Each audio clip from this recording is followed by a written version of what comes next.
adik lady sendiri nih, ini kan bahasa Inggrisnya kayak air gitu ya. Gitu. Mengalir Nggak jelas kayak air. gitu.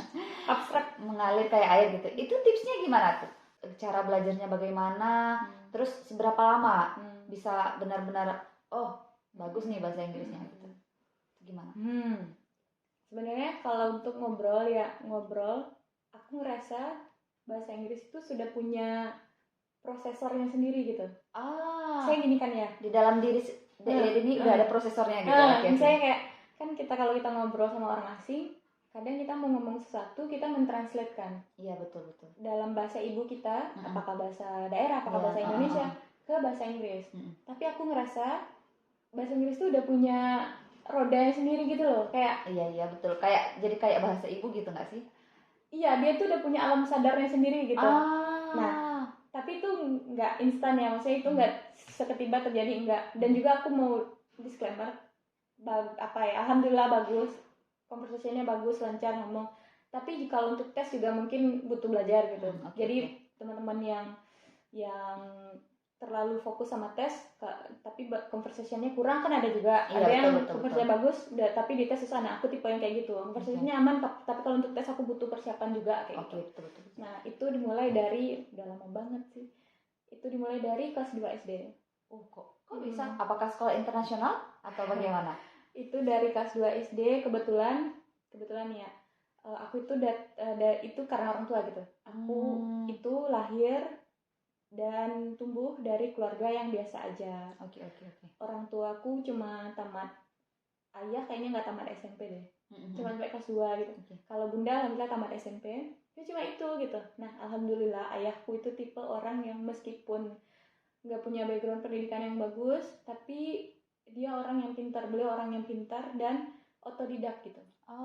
Belajar sendiri, suka baca majalah, suka baca koran, suka dengar pendapat orang yang berhubungan sama ilmu pengetahuan yang dia sukai kayak gitu. Nah, ayah aku itu merasa kalau anaknya ini harus bisa bahasa Inggris, maksudnya ayah itu ngerasa kalau anaknya ini nggak akan hidup di tahun itu aja gitu. Misalnya gini, aku lahir visioner, aku lahir 90-an ya, 95 misalnya. Nah, di tahun 2000 ayah itu ngerasa kalau anaknya ini nggak 2000 tuh 5 tahun gitu. Berarti kalau dia di usia 25 tahunnya, 20 tahun setelah itu, dunia nggak akan kayak gini lagi gitu. Jadi ayah itu mencoba mencari guru bahasa Inggris di kampung, di desaku dulu.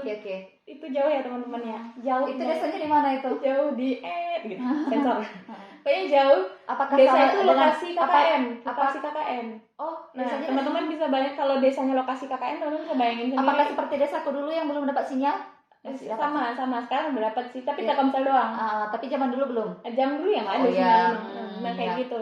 Ternyata kita di sini banyak yang dari dulunya yang kampungnya belum. Iya, dulu zaman kecil itu kayak si bolang itu. Iya betul. Mancing. Manjat-manjat kayak gitu. Nah, tapi alhamdulillah punya ayah yang kayak gitu. Jadi mana ada ya guru bahasa Inggris dulu di kampung di kampung. Guru pertama bahasa Inggris aku itu si bapak ini Bel, cakep. Cuma ada di Jepang loh. Oke. Nah, belum. Si panjang nggak apa-apa, kita biarin aja belnya. Terus si bapak ini adalah mantan pejuang sih. Maksudnya orang yang dulu pernah bergaul atau berinteraksi dengan kolonialisme, penjajah. Karena itu bisa bahasa Inggris gitu. Jadi juga bukan orang yang background pendidikan, tapi ayah yakin kalau bapak ini bisa kok ngajar anak saya at least basic kayak gitu. Nah, didatangkanlah ke rumah, alhamdulillah. Kakakku, abangku, dan aku kita belajar bersama. Nah, kayak gitu. Kalau nggak salah belajar sama si bapaknya setahunan mungkin. Nah, tapi itu ya kelas 2 SD ya, kayak kita anak daerah, bahasa Indonesia aja belum lancar gitu. Iya ya. Tahu sih kalau di Padang biasanya gitu ya, kalau di daerah itu pakai bahasa Minang ya. Iya betul. Nah, jadi kayak mulai belajar bahasa Indonesia, mulai belajar bahasa Inggris itu iringan. Jadi makanya kayak bahasa ibu ya. Mungkin ya kayak gitu. Jadi iringan. Terus yang ngajari juga dia bukan yang basically yang paper paper based yang kurikulum yang harus Iya. ini semacam enggak, tapi lebih harus ke belajar grammar apa segala macam lebih ke itu. ngobrol, lebih ke keseharian, lebih ke kayak gitu. Karena dia juga basicnya awalnya bisa bahasa Inggris karena langsung berbicara dengan native, orang asing, dengan gitu native. ya. Akhirnya Dek Lady juga belajarnya seperti native gitu ya. Mungkin ya, I don't know. Jadi nggak belajarnya yang misalnya this is book, this is pen, bukan yang begitu bukan ya. yang gitu. Nah tapi itu beliau karena kondisi apa ya waktu itu, pokoknya berhenti kita belajar sama bapaknya. Abis itu tukar guru, susah gitu nyari yang guru yang kedua. Nah alhamdulillah lagi nih ada perantau. Bapak ini merantau dan udah selesai kuliahnya pulang, ngajar di salah satu SD. Langsung tuh ditemui sama ayah. Dibilang mau nggak ngajar anak saya kayak gitu. Ngajar bahasa Inggris. Nah gitu. Lewat bapak yang kedua inilah I am the way I am today. Gitu. Beliau yang mengajarkan, kayaknya semuanya deh beliau yang mengajarkan. Beliau yang mengajarkan kalau bahasa Inggris itu bukan mata pelajaran. Bahasa Inggris itu bukan di atas kertas. Bahasa Inggris itu bahasa. Bahasa Inggris itu berbicara. Gitu ya? Bahasa Inggris itu yang kita gunakan untuk membuat orang paham, yang orang yang nggak paham bahasa Indonesia, kita pakai bahasa Inggris dia jadi paham, nah kayak gitu. Iya, betul. Beliau yang kasih pemahaman itu dari awal belajar. Jadi pas belajar nggak tertekan kayak belajar bahasa Indonesia tiba-tiba kenapa misalnya ditanya apa ide pokok dari paragraf tersebut. Nah kita otomatis bingung kan ya, gimana kalau nggak sama pendapat kita dengan pendapat yang nulis, nah kayak gitu. Nah tapi kalau melalui bapak ini, bapaknya bilang kalau ini bahasa yang harus digunakan. Once you let it be, you're gonna forget it. Kayak ketika kita biarkan dia akan lupa gitu loh. Jadi dari SD belajar sampai ini lama, sampai aku SMP. Kalau nggak salah sampai SMP. Jadi lebih banyak ke talking gitu ya, conversation. Sebenarnya juga ada belajar teksnya, grammarnya juga ada. Cuman itu jadi set aside gitu loh. Jadi ya udah kita belajar grammar iya, tapi yang penting apa kamu ngomong kayak gitu. Yang paling penting conversation gitu ya. Sampai SMP. Nah nggak berhenti di sana sih. Sampai SMP karena beda kesibukan, bapaknya juga udah ya ada satu dan lain hal, berhenti nggak les lagi. Di SMP aku ikut English Club. Itu ya SMP di kampung ya, kalau English Club. But we make it really great. Kita kan tinggal di kota yang ada kota wisatanya, di desa yang dekat sama kota wisata. Kan ada turis ya? Banyak turis tuh. Jadi orang tua sering ke kota wisata itu, kayak sekali seminggu ada urusan ke sana. Nah aku ikut, aku minta boleh nggak aku ikut, nanti aku cari bule.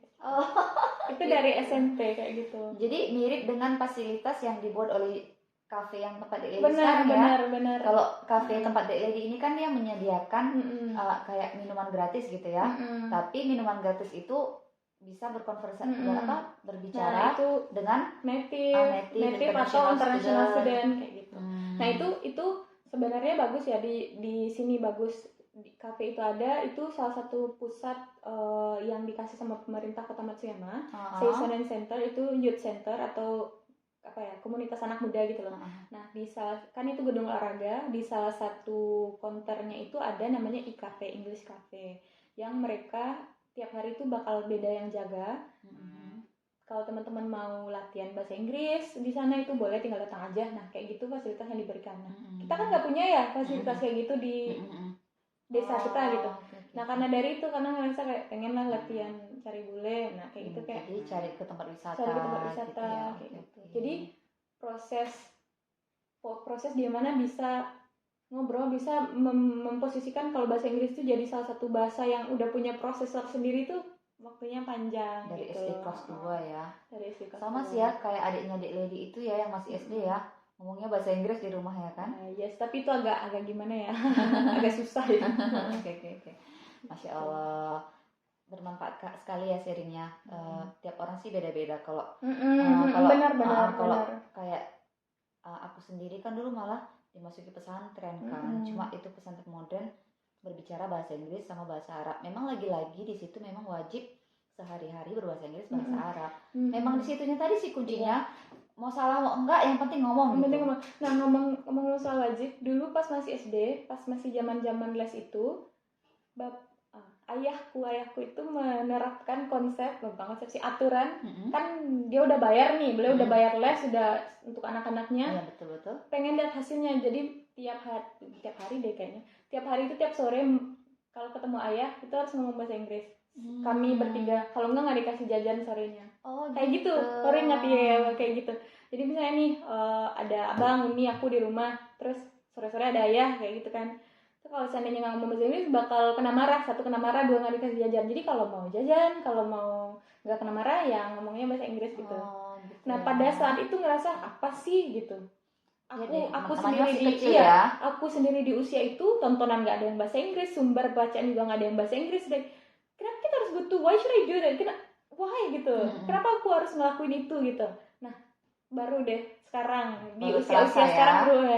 Wah, thanks dan kayak oh ini ternyata gitu loh.